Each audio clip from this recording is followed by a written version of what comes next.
Scorn of Secrets, Book 1 of My Darkest Secret series. Written by author B. Truly. Narrated by Malia and Jamiel Calpin. Part 1. New Beginnings. Chapter 1. Playing with Fire. For the love of all that's holy, don't start with this again. We've been over this 1,000 times. She listens for a spell before sighing. Philip is just under stress at work. His job has been tight with hours. That's a contradiction from what Mama has told us. My dad has been getting home late over the past several months. According to her, he's working loads of overtime. The total opposite of what she just said. We'll be able to pay you back next month, Mama says to the person she's on the phone with. After a moment of silence, Mama smacks her lips. Why do you always do this? You sound like a broken record. Spare me the lecture of what you do in darkness shall come to light. Stop with the theatrics. It's been over 18 years. Honestly, what good would it do now? My mother doesn't respond for a while. Then she snaps. Look, Mama, we appreciate your help, but I can't deal with your self-righteousness right now. Mama disconnects the call. I back away from her cracked bedroom door so she won't catch wind of me spying. I'd gone to ask her a question, but now is not the time. I've been taught not to eavesdrop, but it was kind of hard not to, hearing the secrecy in her voice. Mama had been talking to my grandma about my father. Her conversation shot chills down my spine. What is this big secret she's been hiding for years? Maddie! Earth to Madison! My cousin Dariel snaps me out of my deep thoughts. We have last period geometry together. I'd zoned out in class, which is not like me. The final bell rang. Time to bounce. Dari raises her eyebrow. What's up with you? The bizarre conversation I'd overheard still disturbs me. Dari and I normally don't keep secrets. There's just something about the conversation that makes me hesitate to share. Sorry, my mind wandered. We tread down the hallway to our lockers. What were you thinking about? Just crap at home. Is your mama being her strikingly lovely self? I can't help but smile at Dari's sarcasm. She knows my mom well, has experienced her "it's all about Charlotte's ego." Being the same age and growing up living near each other, we are close. I decide to divulge part of it, needing to get it off my chest. Dari won't say anything. Nah, actually, something's going on with my dad. What? I'm not sure. I overheard Mama talking about him on the phone to Gigi. That's what I call our grandma. I only picked up weird, vague details. Dari's forehead wrinkles. Has your dad been acting strange? Lately, I hardly ever see him. He's been getting home late for months, supposedly working overtime. Why did you say supposedly? Because my mama mentioned paying money back to Gigi. That kinda contradicts him working late hours. I agree. Maybe he owes her a lot of money and it's taking him longer to pay her back. Dari shifts her weight, which leads me to the question of why your dad needed to borrow money from Gigi in the first place. Creases line my forehead. Good question. We are a one-house income. Maybe something came up. That's probably it. My parents whine every year about how the taxes go up. The pressure in my chest lessens with this logical explanation. Well, keep me posted if you find out anything else. Friday's atmosphere buzz fills the air as the students scatter. Ready for the weekend. That geometry test was a killer, Dari says, changing the subject. I'm so glad the weekend is here. Both of us are finishing our sophomore year. Even though I'm an honor student, math is my weakest link. Tell me about it. I wanted to pull my hair out. What are you doing tonight? I'm about to head to my Knowledge for Your Mind group. Dari scrunches her nose. Your book club? I nod my head at her, grinning. The two of us couldn't be more different. It's a wonder how we get along so well. My passion is books. Dariel prefers social media and blogging. I think we balance each other out. I'm a planner with a more cautious approach versus my adventurous cousin who always jumps in head first, asks questions later. We're putting together a yearbook for the end of the year. That actually seems fun. Let's try to get together tomorrow. Go to the mall or something. Sounds good. I'll call you when I get home. Okay, see you later. My book club meeting goes seamlessly, productive for the most part. I find myself being the last one waiting for my ride home. I look at the time on my watch. Surprisingly, my dad offered to pick me up. I think he wants to make up for not being home lately. I jumped at his offer. Now I'm starting to worry. I texted him when I was done. He responded, saying he was on the way, but that was an hour ago. We only live 10 minutes away. I hope nothing happened. Hey, are you okay? A male's voice startles me. As I turn to see who it is, I feel my cheeks flush. Chauncey's lips curl upward with a curious expression lining his face. Attractive and well-built. I try my best not to make it obvious I'm ogling him. He's a sophomore too, and plays for our football team. Last season, he made quite a name for himself. One of the guys that almost every chick gushes about. Being the quiet, shy type, I keep my crush on him hush-hush. Chauncey, unlike most cockstrung jocks, seems like a decent guy. If we pass each other in the hall, he always says hi, even though we don't formally know one another. Hi, Chauncey. There is no sense in pretending I don't know his name. You look upset, Madison. A thrill runs through me that he knows mine too. I'm just wondering where my dad is. Where are you coming from? Track practice. How long have you been out here? Sighing, I answer. Over an hour. What did you have after school? Setting up a book fair. His lips curve up sideways. Go ahead and say it. Say what? A book fair is nerdy. That's not what I was thinking. It's different, but a nice different. Now I wear a goofy grin.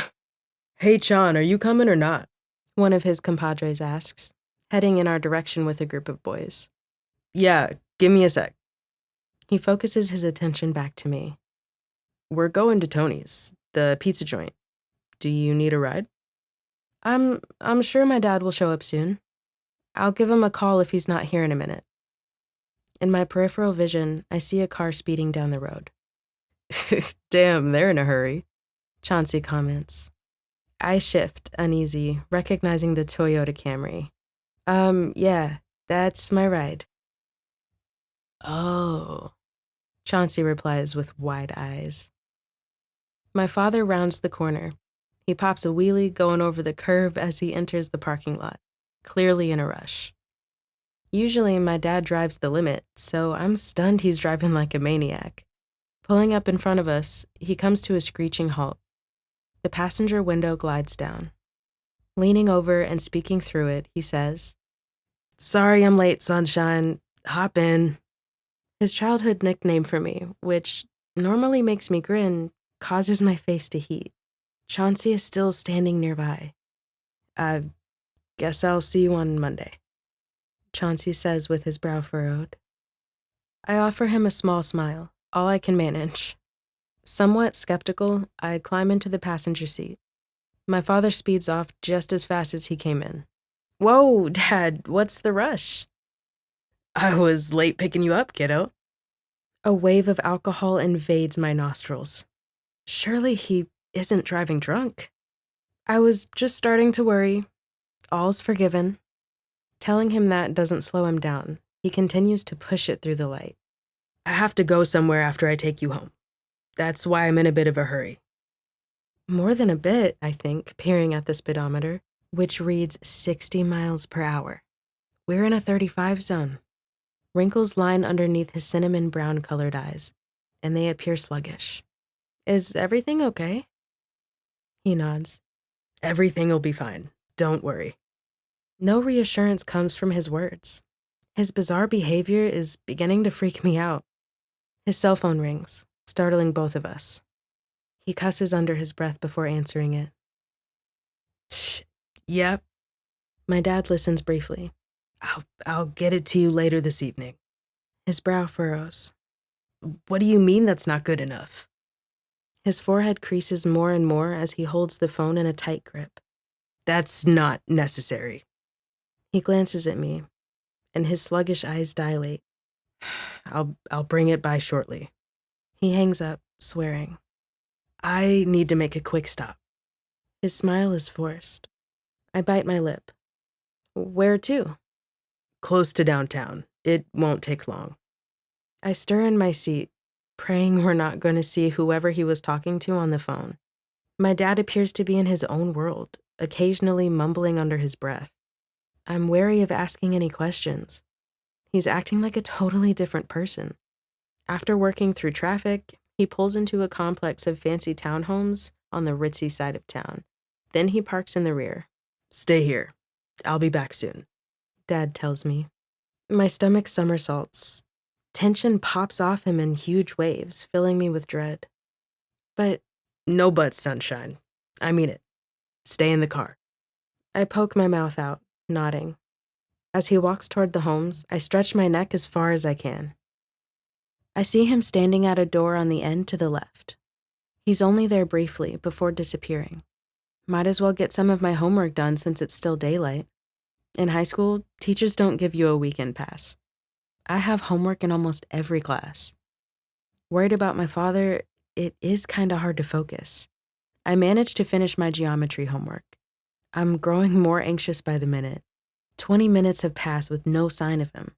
Pulling out my cell, I call him. Close by me, I hear a buzzing sound.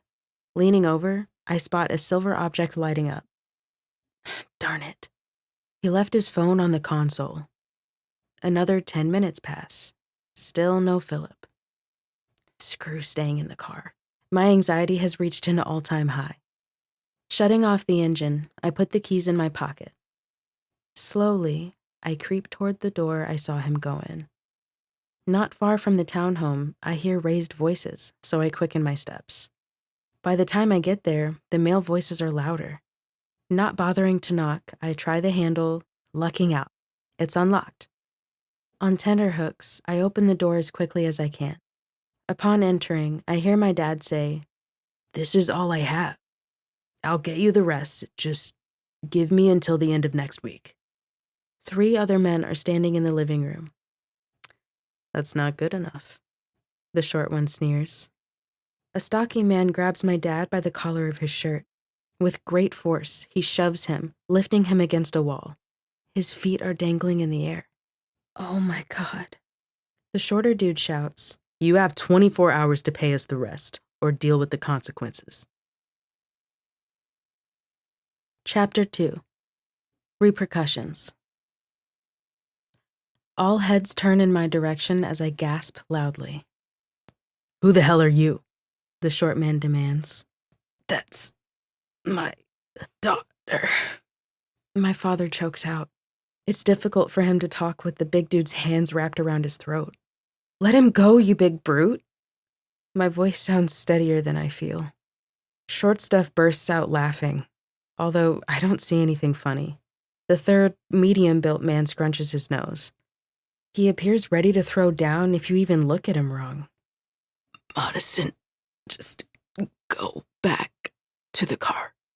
He's still struggling to speak with Big Ox's steady holding him. "Everything's fine.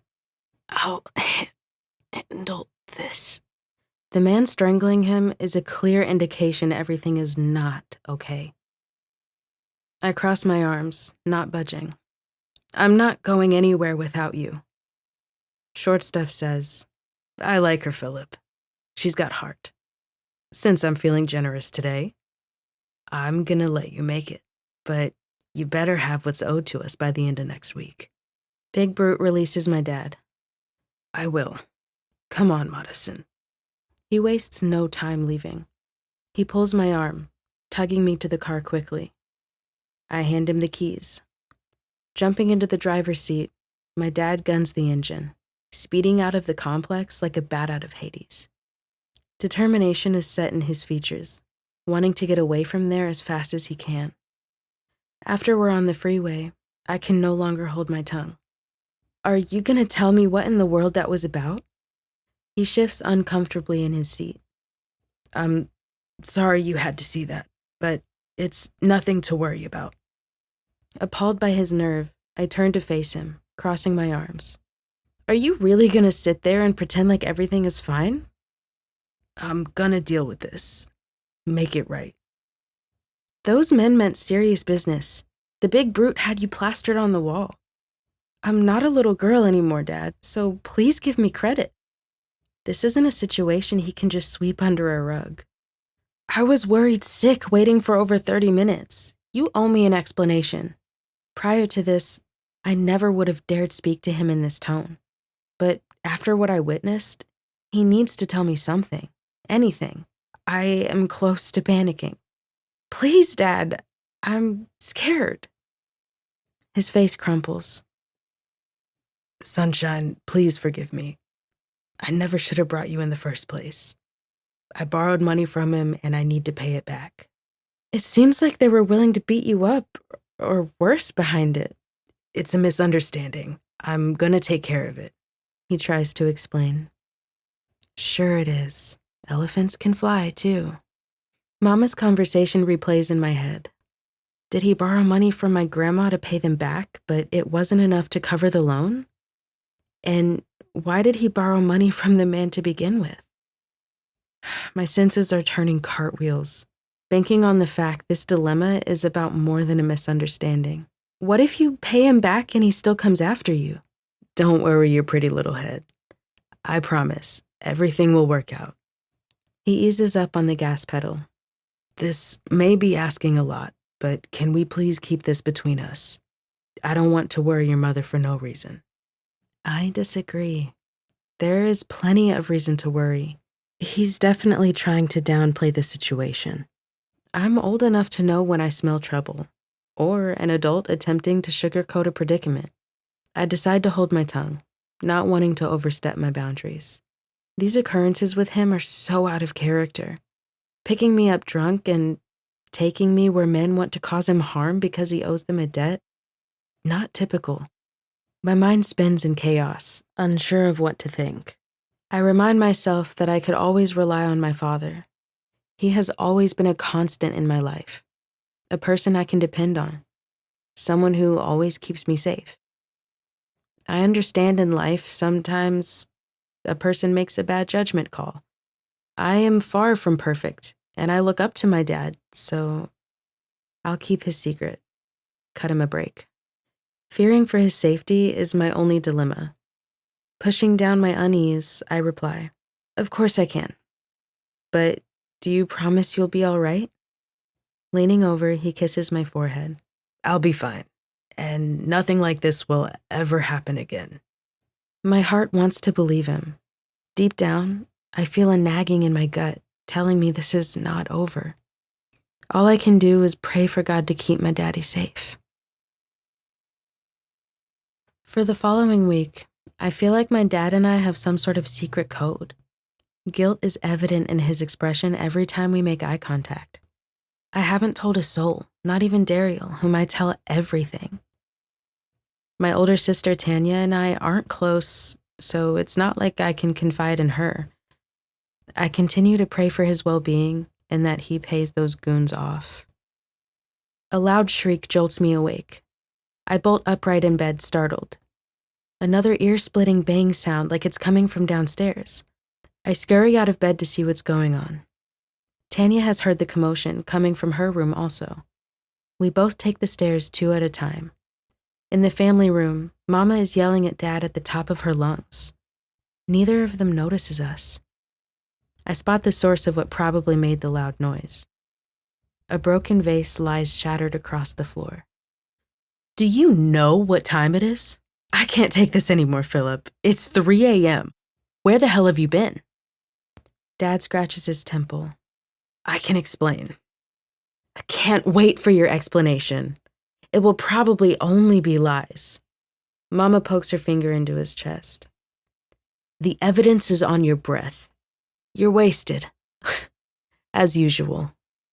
I've only had a few drinks. You're exaggerating. Spoken like a true alcoholic. He narrows his eyes. This has got to stop. I can't keep covering for you. I'm not asking you to. Oh, really? Well, do you have the money we owe my mother? I don't have it yet. I had to pay back a loan. He's not lying. I witnessed that firsthand. Mama snorts. I've been lying to her, saying you've been working overtime, when the truth is, you're gambling and drinking all the money away. Oh, now things are starting to add up. He has a gambling problem. Dad squares his shoulders. Now, wait a minute. Maybe I wouldn't be so stressed if I didn't have to worry about paying all the damn bills. You haven't worked a day since we've been married. That's because you claimed you wanted to take care of me. Your old school BS about wanting me to stay home and take care of the kids. You don't have to work full time. I can carry most of the load. We both know our finances have been tight around here for a while. I've mentioned several times for you to work part-time or even as needed, but you refuse. Mama flinches. Not to mention, you spend money like it grows on trees. Always trying to live above your means. At least I'm home with our girls sober. He cringes. Mama crosses her arms, not backing down. Where were you tonight? Gambling more of our money away? His nostrils flare. I'm done trying to explain myself. It's like talking to a brick wall. I'm going to bed. Don't you dare walk away from me. She blocks his path. You should be ashamed of yourself. A gambling drunk, just full of excuses. Charlotte, don't push me. You're a fine one to talk. Always giving me a hard time and putting pressure on me when you don't lift a finger to help. Excuse me? I do plenty. I take care of this house and raise our children. He skims a hand over his head. All you do is complain. Nothing's ever good enough for you. It's a wonder I come home at all, Miss High and Mighty. Mama gasps. Then she rears her arm, slapping him hard. His cinnamon-colored eyes couldn't get any bigger. Tanya and I stand by the end of the stairs, frozen. Losing his composure, my dad moves his hand in a motion that appears like he's about to retaliate. Mama's honey-brown irises widen in surprise. Tanya shouts, Dad, don't! Hearing Tanya's voice stops him. His hand pauses mid-air, inches from striking her face. Both of their heads jerk in our direction. Dad backs away from her with shame written on his face. I'm sorry, girls. Your mom and I were only having a disagreement. Mama places her hands on her hips. Maybe if I were still a child, I'd believe him. That was more than miscommunication. Tanya and I remain silent, at a loss for words. My dad retreats, heading upstairs. Mama sighs. Everything's fine. You ladies go back to bed. She turns away from us. Our cue to leave. My sister and I walk upstairs in silence, parting to our bedrooms. Dad's eyes were wild and glazed over, the same way they were the day he picked me up drunk from school. He has a drinking problem, and he almost hit Mama. He's an alcoholic. The realization causes my stomach to churn. Chapter 3. Vandalism. Over the next couple of weeks, my dad's practically a ghost, which is nothing new. What adds to the equation is that Mama has also been going out lately. The last 2 Friday and Saturday nights, I'm not sure when she came in. When Mama goes out, she normally doesn't paint the town red. It makes me worry if she's attempting to hide from her problems at home. My parents had been married for 15 years. Surely they can salvage their relationship. After our trip to the grocery store, the sun is starting to set. We pull up into the driveway to haul the groceries inside. Grabbing bags, I head toward the back door first, noticing it looks ajar. I take a step backward, almost bumping into Tanya. I think someone's in there, I hiss. The door's open. Tanya's honey-brown irises grow wide. We put our grocery bags down on the patio table as Mama comes around the corner. What's going on? Mama's brow knits. Someone may have broken in. The door's open, Tanya explains. Could Dad be home? I ask. I didn't see his car when we arrived. Thinking so is a sense of false comfort. I doubt it, Mama replies. She places her bag down on the table with ours. Going toward the door, she eases it open. Should we go inside by ourselves? I wonder. The glare she gives me lets me know to shut up. My heart is jackhammering against my ribcage. I enter the kitchen, noticing the refrigerator is ajar. The freezer side is bare. It's a good thing we just came from the grocery store. All the meat is gone. Mama rushes over, gasping. Nothing else seems out of order in the kitchen, other than the robbers getting their groceries here. The family room is another story. Pillows are tossed on the floor, and the table decor is smashed. Stuffing from the ripped-open sofas and pillows are splayed over the floor like confetti. The icing on the cake is the 60-inch flat screen is nowhere to be found, along with the DVD player. Tanya inhales loudly. They took the TV! Mama places her hand against her temple. This is unbelievable. Who did this? I swallow hard, having an idea. How upset will she be if I tell her my suspicions? My room, Tanya drawls, rushing to her bedroom. Tanya, wait, what if someone's still here? I call after her. She doesn't stop, continuing up the stairs. Mama heads in that direction also.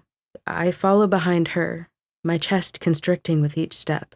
She doesn't go to Tanya's room, continuing to hers. I peek my head inside Tanya's room, which is ransacked. Her lips quiver as she looks around. Cautiously, I check the closet, not finding anyone. No one seems to be hiding in here, so I head to Mama's bedroom. When I enter, I can already tell her room is worse than Tanya's. The first thing I notice is her TV is missing too. There are clothes thrown around the room. All the dresser drawers are hanging open or lying sideways on the floor. Her mirrored dresser is a mess, with perfume bottles knocked over and items scattered about. Mama is fumbling through her jewelry boxes. Those bastards took my good jewelry. She rushes to the closet.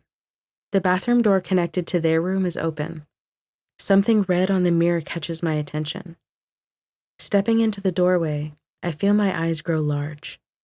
The writing on the mirror is in red lipstick. I cover my hand over my mouth. This is turning worse by the second. I hear Tanya whine, coming into the bedroom. They took my flat screen, and some of my jewelry is gone. It's horrible these goons have stolen from us and destroyed our things. I'll have to face my bedroom later. I don't own much jewelry and not one diamond, but they could have torn my room to shreds. The message on the mirror is the most disturbing. It must be those men I'd seen. Returning to the bedroom, I say, they left a message. Wrinkles line Mama's forehead. She hurries into the bathroom with Tanya on her heels. Mama inhales loudly when she sees the message. We know where you live now, and next time, we won't be so nice. We'll visit when your family's home. Pay us what's owed. You have 48 hours. Is Dad in some sort of trouble? Tanya's brow knits. Mama's lips tremble. It looks that way. I'm calling him now. Shouldn't we call the police? Asks Tanya.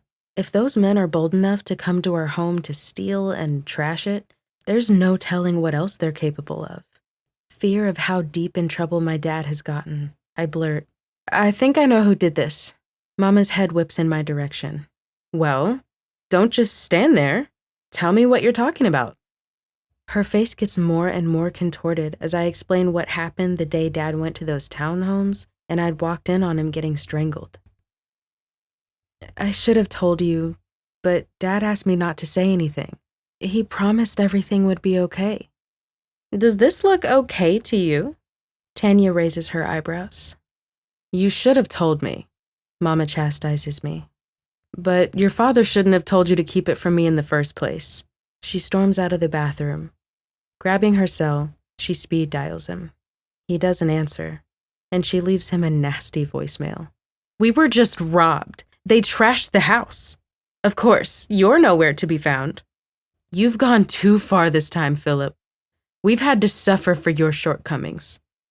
Mama sends him a text message next, typing furiously. I'm shocked she left that message in front of us.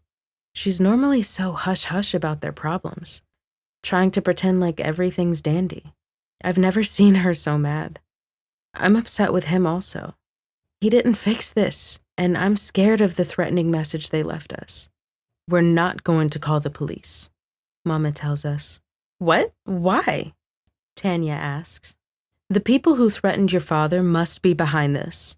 Madison has seen them, and they know where we live. These people are dangerous to do what they did to prove a point. I don't want to involve the police. It could make matters worse. What will happen if Dad can't pay them back? I can't help asking. Mama's mouth forms into a tight line. I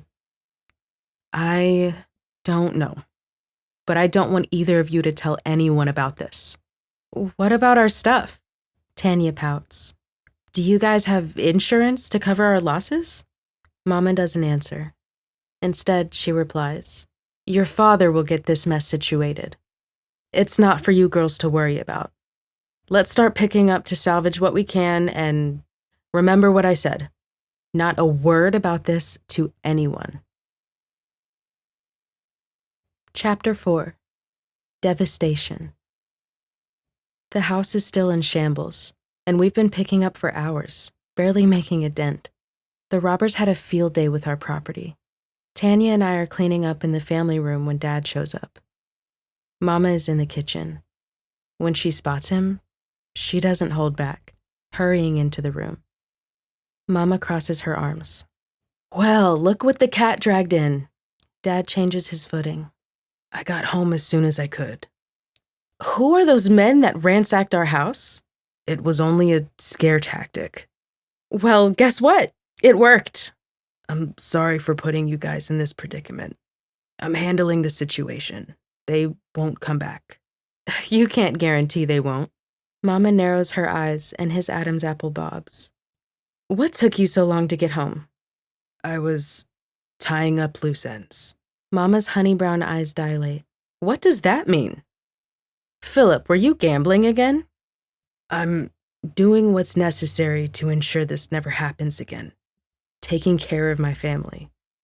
Your gambling is why we're in this situation in the first place. Mama storms away, going upstairs. She slams the bedroom door so hard I hear it from downstairs. Dad skims a hand over his head. If you looked up the word guilty, there would be a picture of his face for the definition. Dad shifts his weight. Girls, I will make this up to you. There's no sense for him to deny he's the reason our house got robbed. The message on the mirror clearly indicates that fact. His argument with Mama only drives it home. Dad, I thought everything was gonna be okay. I can't help questioning him. It will be. Soon. Things will go back to normal. How will it be okay? Those thugs took all our valuable stuff. Tanya pokes out her lips. Material things can be replaced. Our lives can't. I smirk at Tanya, throwing a more important fact out there. The issue I fear most. Tanya's eyes reach the heavens. Dad's cinnamon brown eyes widen. It won't come down to that, I promise. Those men were bold enough to break into our house. Tanya's lips tremble. Are you certain they won't return? They won't, because I'm going to solve the problem. His lips curve upward. I notice his smile seems strained. I'll help you girls clean up. I think he's only telling us what we want to hear, so we won't worry. I can't shake the sensation that my dad's in over his head, and rectifying the situation will come at a great cost. The following week, tension lingers in the air. We managed to get the house mostly in order, which is now pretty bare.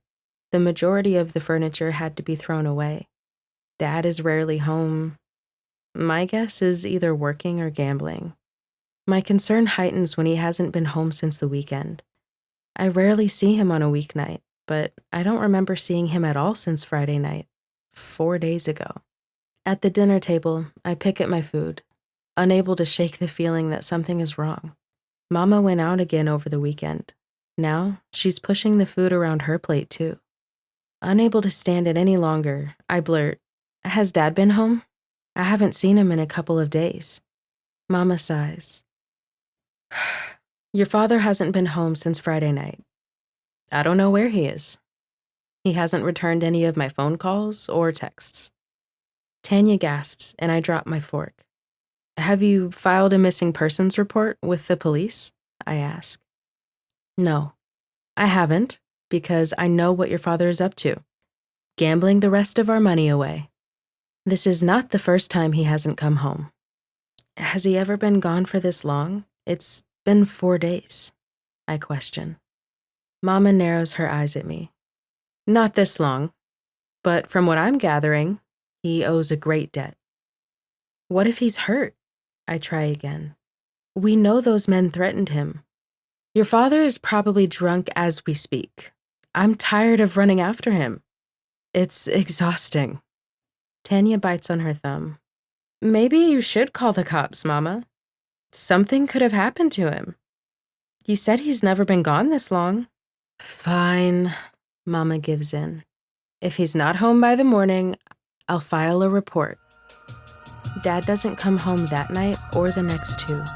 Mama filed a report the following morning, and the police are supposed to be on the lookout. I overheard her explaining she hadn't reported it initially because her husband has a drinking problem. It also isn't the first time he's pulled this stunt. With the knowledge of my dad's faults, I wonder how hard the police will look. What if they think he doesn't want to be found? It's not until days later that we get answers. After hearing the doorbell ring, I'm standing at the top of the staircase. Tanya cracks the door open. "Mama, the cops are here," Tanya yells. My heart skips a beat. It can't be good news if the cops are on our doorstep. I ease further down the stairs as Mama goes to the door. 2 male officers come into the entryway.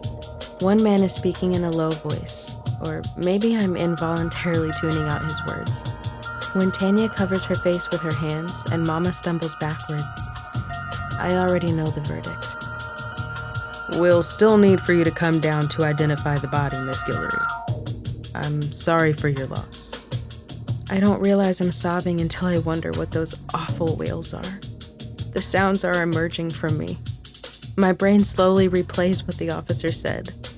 I heard him. My mind just didn't want to accept what I was hearing. "We found his naked body on Sunday in a trash dumpster behind an abandoned building. He was shot in the head. With no identification on him, it took a few days to get an ID." I remember today's date, thinking this must just be a sick joke.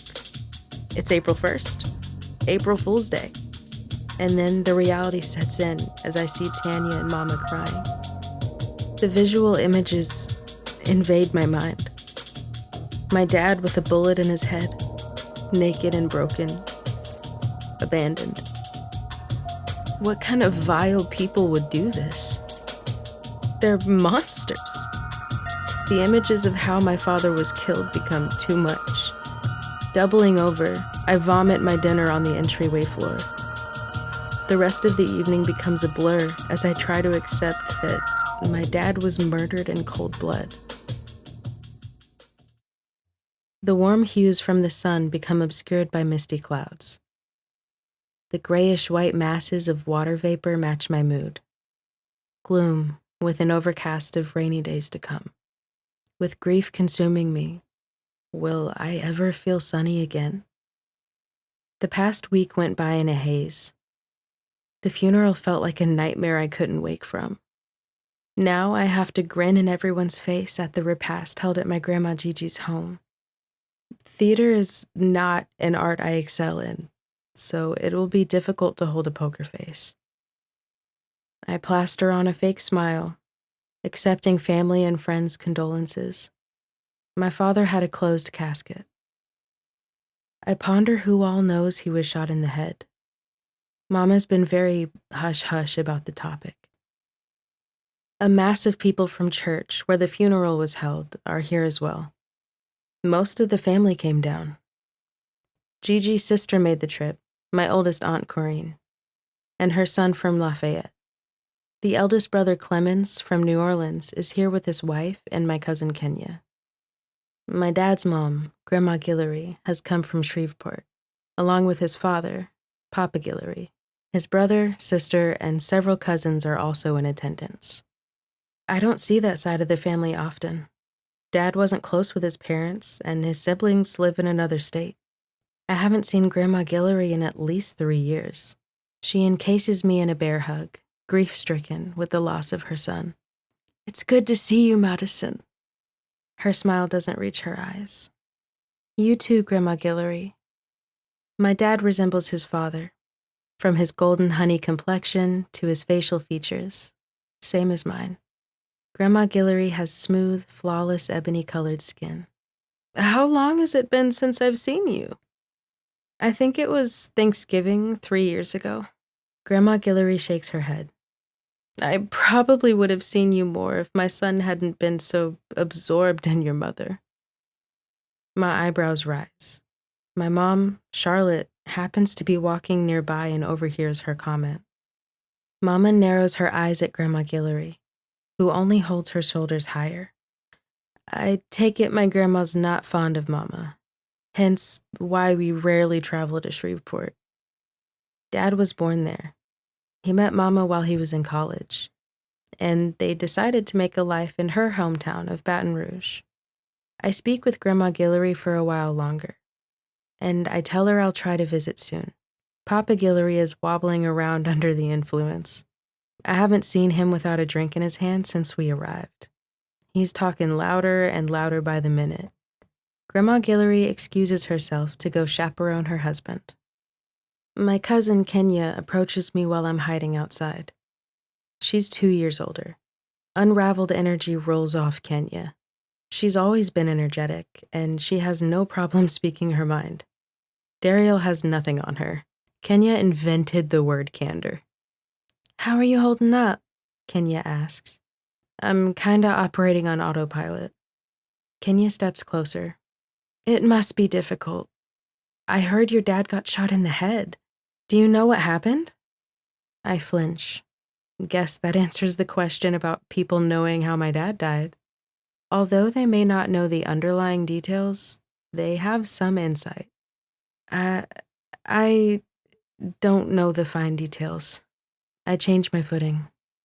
Kenya is not good at reading between the lines because she hammers on. "Wasn't he missing for a few days?"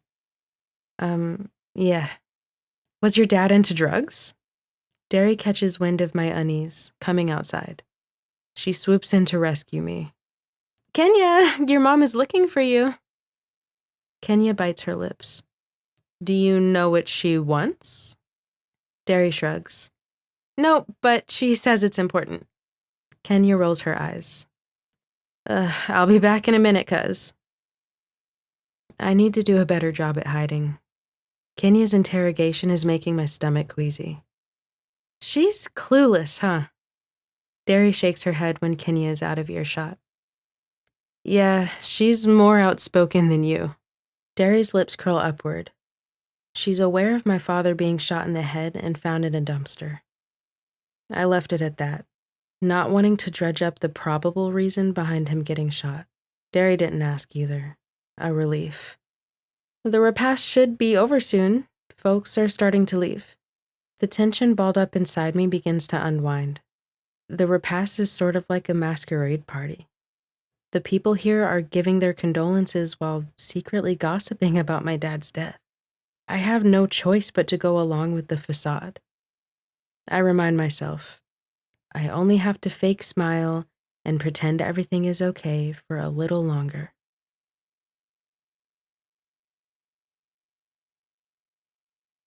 The month of April goes by, and I don't remember much about it. I keep up appearances at school, thanking people for their condolences. When I'm alone, I try to deal with my grief. In the last month, it hasn't gotten any better. Tanya's emotions seem to run in the middle. Some days the sun is shining, and she takes plenty of selfies, her usual self. Other days, it's gloomy skies. and I see my reflection in Tanya's eyes. Mama's forecast does a complete 180. During the month of April, I rarely see her, and when I do, she's in her PJs. The first week of May, she interacts with the world again. It's the first time since the funeral I've seen her in regular clothes. She goes out that weekend, followed by the next. Mama had started going out regularly on weekends right before Dad died. I fall asleep waiting on her to come home, worried for her safety. When I wake on Sunday morning, I notice her bed doesn't look slept in. The last time a parent didn't come home, the outcome was dreadful. I can only hope my dad's debt has been paid with his death. My sister creeps into the kitchen, getting a glass of orange juice. Did you know Mama didn't come home last night? Tanya chokes on her OJ. Apparently, she's not aware.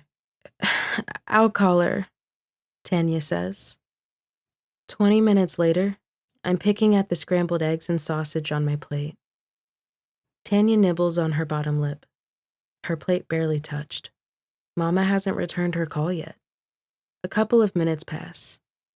Then we hear the front door open. I exhale loudly as Mama enters the kitchen. She takes one look at our faces and sees the worry. Sorry I didn't let you girls know I wasn't coming home. Where were you? Tanya accuses her. Mama places her hand on her hip. Out, Mom.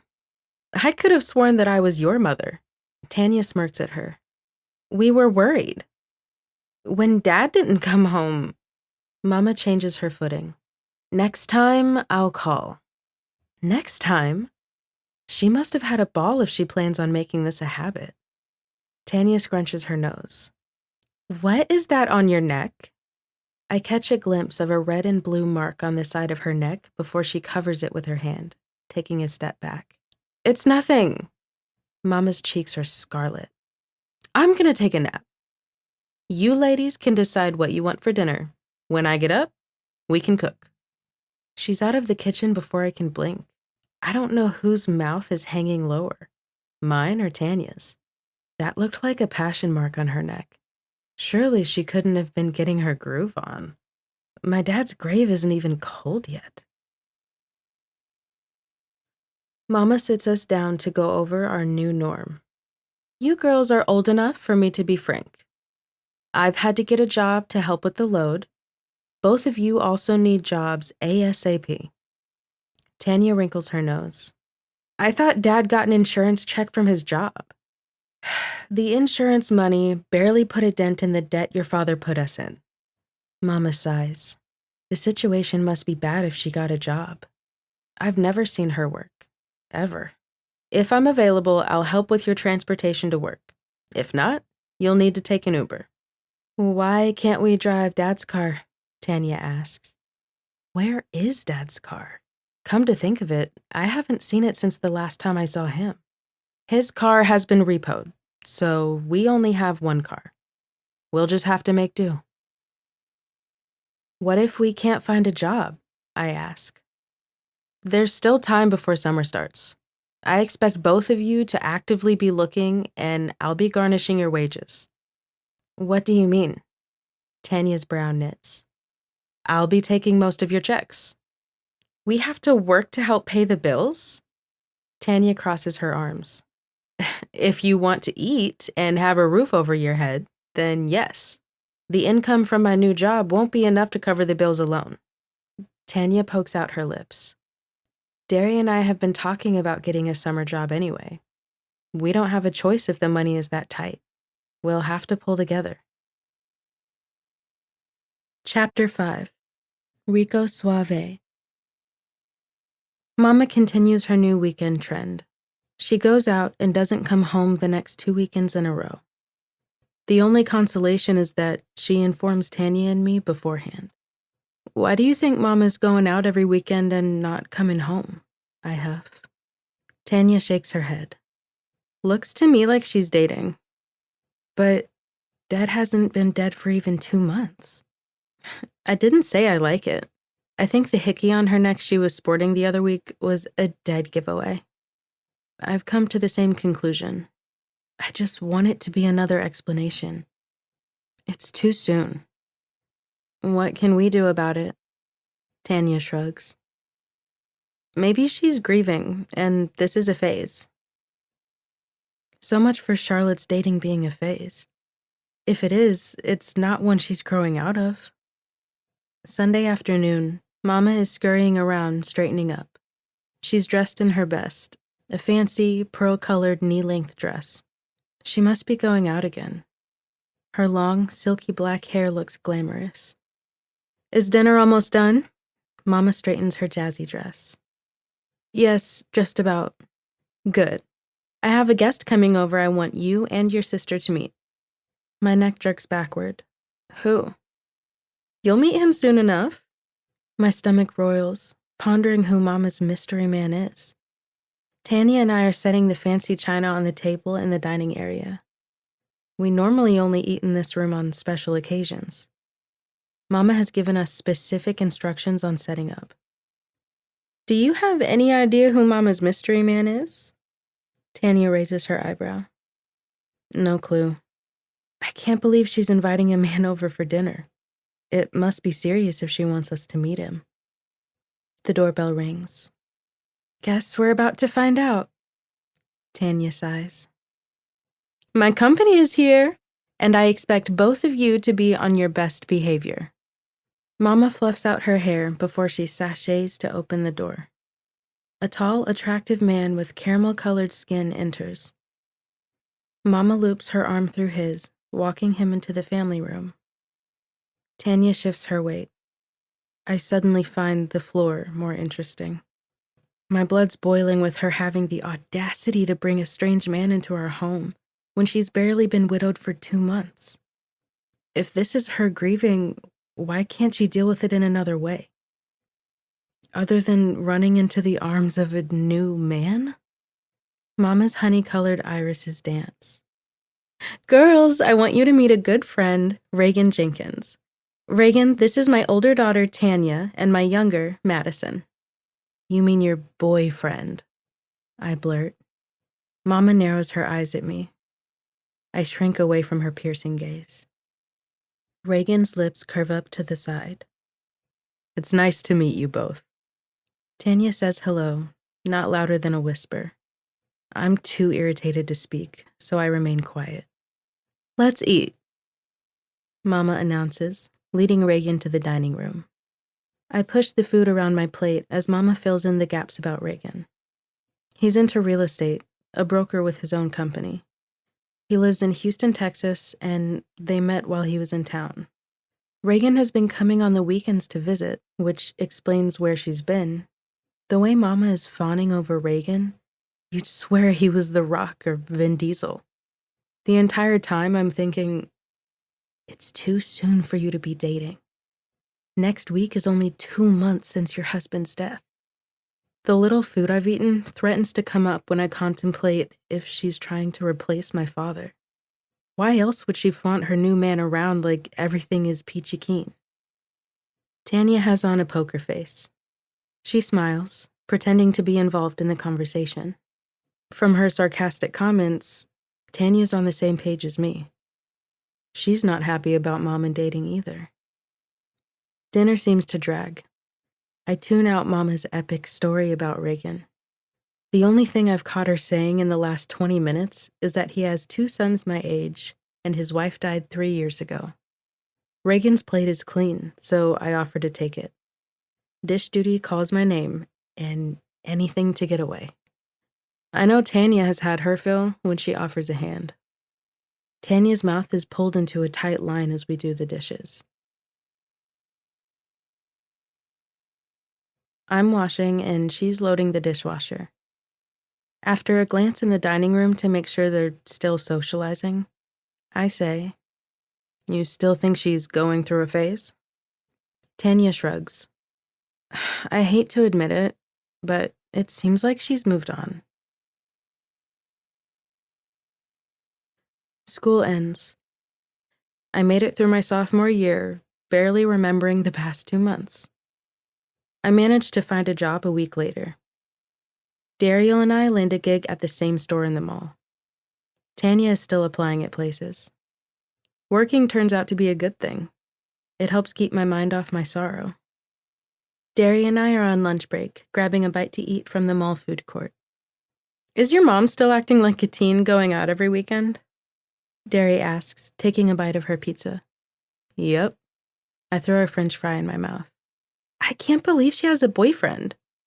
Your dad has barely turned over in his grave. My thought exactly. I don't know what she's thinking. She must really be into him if she's bringing him over for dinner. That sucks, Madison. Maybe she's just lonely. I hope you're right. My first paycheck is almost 80 hours. Mama has timed my check like clockwork. As soon as I'm home, she asks about it. Madison, didn't you get paid today? Yes, ma'am. Good. I'll cash the check for you. Let me have it. Reaching in my purse, I give it to her. How much are you taking for the bills? She glances at the check. Once I cash it, I'll give you $25 back. My mouth falls open. I don't mind helping. My dad left us in a bind. But she's more than garnishing my wages. She's taking almost my entire check. Good thing I haven't found a gig yet, Tanya mumbles under her breath. The month of June flies by. Tanya finally lands a job in the mall. Mama didn't give her much of a choice. She harassed Tanya about it every time I looked up. When Tanya receives her first check, Mama has her hand out. She gives Tanya $100 to play with. Tanya still pouts about it, even though she got a better deal than me. I know better than to accuse Mama of favoritism. Bringing that up will strike a nerve with her, and I know she already has a lot on her plate. On the 4th of July, we end up spending the weekend at my Gram's, Gigi's house, because Mama is out of town with Reagan. Derry comes over too. All in all, it's a nice holiday. We eat good. My chest tightens when the fireworks start. We used to always pop them with my dad. The second weekend of July, after Mama gets home, I get the surprise of the century. Mama wants to speak with us. Another sit-down only means more bad news. Our house is being foreclosed on, Mama starts. My forehead wrinkles. I've heard the word before. What does that mean? In 3 months or less, we won't have a place to stay. I cover my mouth with my hand. What else will go wrong? What about the money you've taken from our checks? Tanya wants to know. I don't think you understand the debt your father put us in. The mortgage was already 3 months behind when he died. What about filing bankruptcy? I have no idea how that works. I've just heard of people doing it in desperate times of need. Mama rakes a hand through her long hair. Filing for bankruptcy is too much of a hassle, and it's not guaranteed to fix the problem. Tanya bites her cuticles. Where will we live? Reagan is going to fix everything. I'm so grateful for him. Is he going to pay off our debt? I guess. Even better. Mama claps her hands together in delight. He's offered for us to move in with him. Isn't that wonderful? My brain registers what she's saying, becoming confused. Doesn't he live in Texas? Yes, but he has a huge house in Houston. Plenty of room. Can't we move in with Gigi? Surely that's better than moving us to another state. I can't help saying. Mama narrows her eyes. Moving with Reagan is the best solution. But next year is my senior year, Tanya chimes in. Surely you won't make me go to a new school after attending Winston for 3 years. I want to graduate with my friends. It won't be as bad as you think, honey. With your personality, you'll make new friends in no time. Tanya's lips tremble. I'm still attempting to process what she's explaining. She's only known this man for how long? 2 months? You want to move in with your boyfriend this soon? How do you know he's not a mass murderer? Mama shoots daggers at me. Reagan is a good man. He has answered our prayers. We should be grateful he's willing to take us in. I want to burst into tears. My home is here in Baton Rouge. There's no way for us to stay in Louisiana. I can speak to my boss about getting more hours. The decision is final. We'll be moving in 2 weeks. The room begins to spin. My father dying must be too much for her. She's not thinking clearly, making rash decisions. Mama, it isn't fair that I have to go to another school my senior year. Tanya pouts. Tanya, life isn't fair. We just have to play the card we're dealt. Mama says, point blank. There are advantages to moving to Houston. You'll be in the lap of luxury without a care in the world. Reagan's house is a dream, and Houston is a bustling city. Plenty going on to make new acquaintances. Tanya blows out her breath, shifting her weight. Have you been to his house? I wonder. I visited last weekend to meet his sons. I'm certain once you get to know them, they'll be like the brothers you never had. Oh, I doubt that. Do you love this man? Tanya wonders. Mama swallows hard. I care deeply for him. Offering his home to us tells me just how much Reagan cares about me also. What if we move in there and you guys break up? Won't we be worse off than we started? I ask. Mama evades the question. This is the best choice. They haven't found out who shot your father. With our house getting robbed, no one can assure me that we're safe here. Moving to Houston will keep us out of harm's way. Mama has a point. I just don't agree that moving to another state with a man she hardly knows is the answer. She's not leaving room for discussion. It looks like we're moving to Houston whether we want to or not. Mama tries to butter us up over the next week. She lets us choose new bedroom sets online. With what she told us about the debt she's in, she can't afford to pay for this stuff. So it must be compliments of her new flame. The furniture will be delivered to his house waiting for us. I haven't had a new bedroom set since I was a child. It's nice getting something new and lavish. I just wish it was under better circumstances. We don't have much furniture to pack. Most of it was destroyed or stolen when we got robbed. What little we have will be put in a U-Haul and delivered to us. I wonder what kind of man Reagan is to be willing to move his new girlfriend into his home with 2 teenage daughters. Does he have a hidden agenda? Or does he really care about my mom that much? I suspect that Mama met him before Dad died. She originally started going out a couple of weeks beforehand. Those are my suspicions. Even if they did meet in March, they've only known each other for approximately 4 months. I know Gigi will take us in.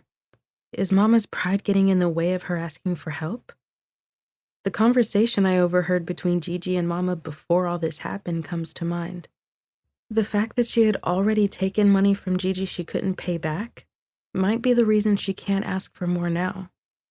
I resent my mom for making such a life-changing decision without our consent or even a vote. At the same time, I understand if she's in that much debt, she doesn't have many options. Chapter 6. Departure. Daryl comes over to visit. She helps me pack the remainder of my room. The beige walls are bare, and my closet is empty. Our plane leaves in 3 days. Moving to Texas is like a time bomb ticking. The explosion will be the catastrophic change of my life. Derry blows out her breath. I still can't believe you're moving to Houston. That makes 2 of us. This sucks. What will I do without you? We can text and call each other every day. Yeah, but it won't be the same. You're holding up fairly well considering. This is a drastic change. Looks can be deceiving. I wish I could crawl under the bed and never come out. How weird do you think it will be, moving in with his 2 teenage sons? Very. I've thought about asking Gigi to live with her. You should ask her. I don't want to be a burden. I'll just have to tough it out in Houston. I don't understand your mom. Your dad recently died and she's moved on so quickly. I've been trying to figure it out myself, and I've come up blank. I shrug. It doesn't matter. Her mind is made up. How long has your mom known this guy? Like 3 days? I snort. You might as well say that. It's kind of scandalous for her to have another man at record speed after being married for so long. It's like Mama thinks she's a damsel in distress, and he's her knight in shining armor. Derry raises her eyebrows. He's loaded? That's what I'm getting from what she told us. Mama bought Tanya and me new bedroom suites from an expensive store online. She flat out told us she was broke, so there's no way she could have paid for it. You think she's using him for his money? Maybe. I mean, he's nice looking and they seem into each other. It's just too soon to be shacking up. So basically, he's loaded and easy on the eyes. Sorry to say this, but your mom seems like the damsel in distress type. I wish there was another way. I'm really gonna miss you, Derry. I'm gonna miss my best friend, too. Derry's right. She's more than my cousin. We're besties. Her cell phone pings, and she reads the text. My mom says she's on her way. Our moms have always had a strained relationship. Neither of us understands the reason. The sisters avoid each other at all costs, only playing nice if they happen to see each other at family events. Derry's mom is 2 years older. You would think by being 2 years apart, they would be close. Not the case. Their relationship is more distant than Tanya's and mine, so it's odd for Derry's mom to be standing on the doorstep. Aunt Cass rarely comes inside to pick her up. She usually texts Derry or blows the horn for her to come out. Derry arches her eyebrow as I let her mom in. Hi, Madison. Hey, Aunt Cass. I'm ready, Ma, Derry tells her, standing awkwardly in the entryway. We'll leave in a minute. Where's your mom, Madison? Mama steps into view from the kitchen, crossing her arms. What can I do for you, Cassandra? I heard you're moving to Houston, Aunt Cass says. Mama scrunches her nose. It shouldn't surprise me the news traveled fast. Did Corinne tell you? Corinne is the oldest of the 3 sisters. Neither sister has any ill will toward their older sister. Corinne stays neutral, normally playing the mediator. Are you really going to move to Houston with Reagan when your husband just died in April? Mama flinches like Aunt Cass slaps her. How does that affect you? I'm doing what's best for my family. Is moving them there what's best? I think we both know what this is about. My eyes dart over to Derry's. She shrugs. Clueless also. It's the safest avenue for us, and Mother agrees with me. Mama throws her long black hair behind her shoulders. Did you forget my husband was shot in cold blood and they haven't found out who killed him? Now it is my turn to cringe at the reminder of how my dad died. What does that have to do with you moving? Cassandra argues. Aunt Cass must not be aware of the details about our house getting foreclosed on. It's one reason Mama said we had to move. I don't think the shooting is a coincidence. My hunch is the people who shot him are the ones who robbed us a couple of weeks before he died. Mama explains. This is the first time I've heard her mention the details about Dad's dilemma. From how she's acted, you'd swear he died of natural causes. I'm not sure if she's saying this to get it off her chest or to justify why we're moving. My gut says the latter. She's explaining to keep the peace, which is weird in itself. She's never cared to make amends with Cassandra before. Aunt Cass's eyes grow large. She had to have known our house was vandalized, because Derry asked me if I was okay before I even mentioned it. As Mama requested, I didn't share with Derry, who I thought had been responsible. Derry assumed it was a random burglary. From the look on her mom's face, she isn't aware of the suspicions about the robbery either. Derry glances at me with her brow knitting. Mama places her hands on her hips. So, yes, moving away from here will be safer for my family. Aunt Cass's mouth forms into a tight line. I guess you've got it all figured out. Mama smirks at her. And then some. I hope you don't think this proves you've won.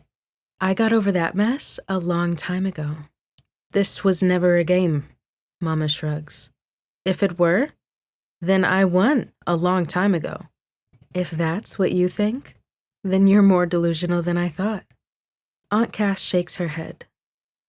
I won't let you try to bait me. Let's go, Derry. She spins on her heels and is out the door in seconds flat. I'll call you later, Maddie, Derry tells me. She gives a what the hell look before she leaves. I'd love to know the Morse code the sisters were discussing. The entire encounter was strange, to say the least. I'm the first in line to not be happy about going to Texas. I believe Aunt Cass loves Tanya and me because we're her nieces, but I seriously doubt she'll lose any sleep over Mama's departure. Us going to Houston to live with Reagan had her upset enough to come inside to discuss it when she usually avoids my mom like the plague. There is definitely a hidden meaning behind their comments about playing games and winning. It must be a direct link behind what started their animosity in the first place. The trip to the airport terminal is rimmed in silence. Gigi is driving us. She's been supportive, saying encouraging words like, "It will all work out and everything happens for a reason." Deep down, I don't think Gigi is thrilled about us leaving, but she probably feels like it's not a bad idea for us to get out of town, worried about the robbery and how my father was murdered. The airport is busy, and it takes a while to check in. Gigi waits with us until they announce it is time for us to board our plane. Gigi hugs Tanya first, then she embraces Mama, who pats her back awkwardly. Charlotte has never been the touchy type, Reagan being the exception these days. She is all over him whenever they're together. Gigi hugs me next. Take care of yourself, Madison. I'm gonna miss you, Gigi. I'll miss you too, dear. Just be yourself and everything will be fine. Her lips curve upward, not reaching her eyes. It won't be as bad as you think. Just remember, life is what you make of it. Gigi has always taught me to roll with the punches. I'll try to make the best of it. That's the spirit. Call me when you get settled. I wave goodbye, then head to the check-in line to board. Our seats are all together. Mama and Tanya are out like a light not long after we take off. My mind is too busy to sleep. I ponder on my new life, a new home, father figure, and basically stepbrothers. Ugh, everything is so foreign and causes my stomach to roil.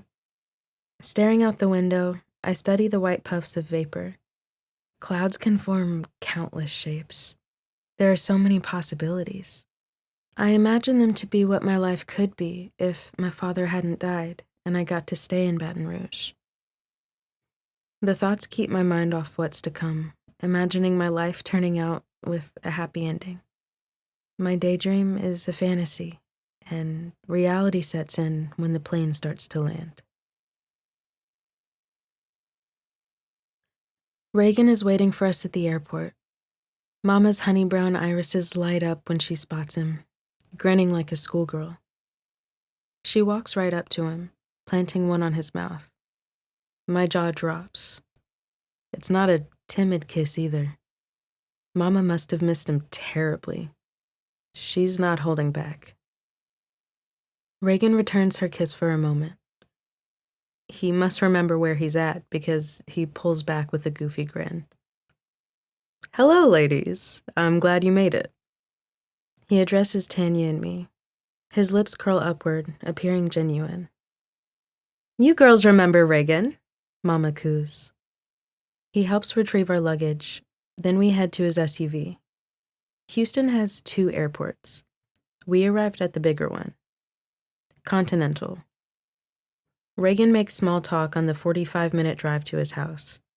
He asks us how our flight was and what we think of Houston so far. My eyes reach the heavens. I wouldn't really know. I've been here for less than an hour. The city is big. That much I can tell. There are buildings everywhere I look. I don't know how people find their way around. There's multiple freeways and beltways. I'm confused already.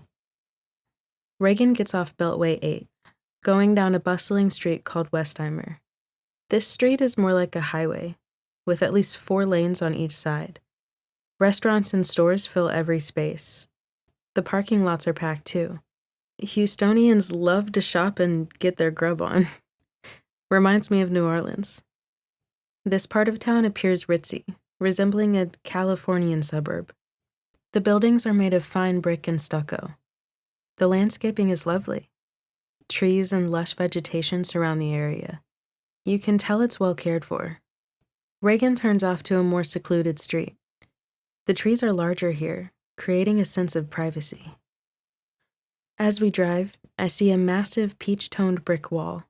It soars so high you can't see over it. This must be what Fort Knox looks like. Nothing is climbing over that wall. I do notice the tops of homes behind it. This is a gated community. We traveled down the street along the Fort Knox wall for a while. The subdivision is huge. Reagan makes another turn, arriving upon a large iron rod gate in front of the gigantic wall. Reagan punches a code into the gate box, and the door swings open. As we drive in, I read the sign with the name of my new home, Royal Oaks. Chapter 7, Houston, Texas. This must be an episode of MTV Cribs, is the thought that runs through my mind when I enter his enormous 2-story home. The moving van will arrive soon with the rest of our stuff, which isn't much after getting vandalized. This is by far the largest house I've ever been in. The home is built with a combination of brick and stucco. The roof is a gorgeous Spanish-style tile. The double stained glass entry doors are at least 8 feet tall. Everything looks custom, from dark hardwood and immaculate tile floors to a spiral iron stair railing and vaulted ceilings. The grand crystal chandelier that hangs in the entrance makes me feel like I've stepped into a fancy ball. My mouth gapes in awe, taking it all in. Tanya's eyes are as big as saucers, and she's wearing a huge grin on her face. "This is it, ladies. Welcome to your new home," Reagan announces. "Your pad is nice." Tanya clasps her hands together. Reagan's lips curl upward. He must understand the slang. "Can't wait to see where I'll be sleeping." Reagan's grin widens. "I'm glad you approve. Hopefully, you'll be satisfied with your bedrooms." "How many are there?" Tanya wonders. 6. The master suite is downstairs and 5 are up, along with 4.5 baths. You girls have the hall bathroom to share. Reagan replies. "Sounds perfect." Tanya bounces on her heels. I concentrate on not rolling my eyes. My lids are itching to reach the sky. It seems like Tanya's getting over being upset about moving fast. She's gone from pissy since finding out 2 weeks ago to psyched once we entered the gated community of Royal Oaks. It looks as if I'm the only one still grumpy about coming to Texas. "I'd like to see the rest of the house. Can I look around?" My sister's a ball of energy. "Of course," Reagan says. "Let me introduce my sons first." He yells upstairs. "Boys, get down here." A tall boy dressed in a black tee and jeans jogs downstairs. He has the same caramel brown skin tone as Reagan, standing slightly taller, at least 6'2". Very tall for 16. I have to stretch my neck for miles to see his face. His features are strikingly handsome. He has his father's complexion and physique, but the similarities stop there. He must resemble his mother, with his more rounded nose, high cheekbones, and long eyelashes. His eyes are a lovely shade of hazel. His son glances over at us curiously. "Where is your brother?" Reagan wonders. "He stepped out to the store. Said he wouldn't be long." Reagan nods and then makes introductions.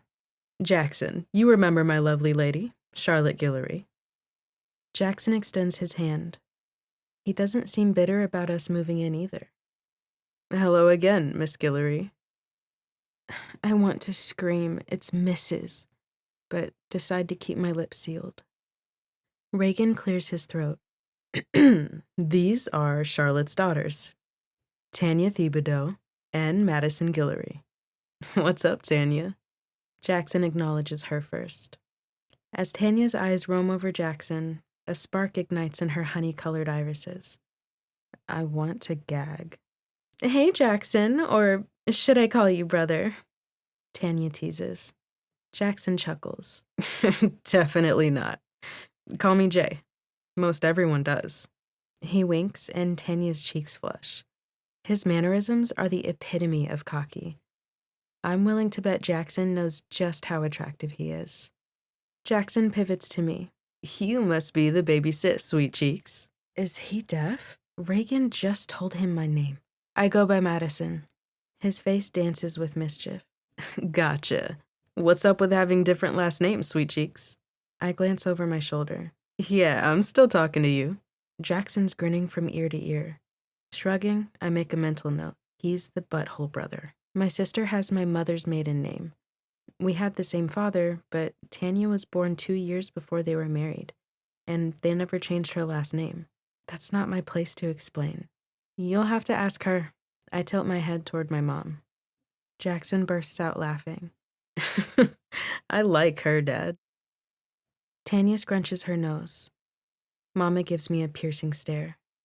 You better not start kind of look. My shoulders slouch. I hate to be bitter or have an attitude. Everything's just happened so fast. My father only died 4 months ago. Mama already has a boyfriend that she's moved us in with to another state to top it off. And now I have brothers to deal with. All of this makes my temples pound. Well, there will be plenty of time for everyone to get acquainted. Reagan lightens the mood. Tonight, I want to treat you ladies to dinner. That will be nice. Tanya is all smiles. She's supposed to be on my side. We rarely get along. For once, we're on common ground. Now it seems like the tables have turned and I'm alone in my gloom. I'll show them to their bedrooms, Jackson offers. He extends his elbow out to Tanya. She happily accepts, looping her arm through his. We've got the best crib on the block. Can't you tell? With his free hand, Jackson swivels his palm in a half circle, displaying the house in front of him. Tanya giggles.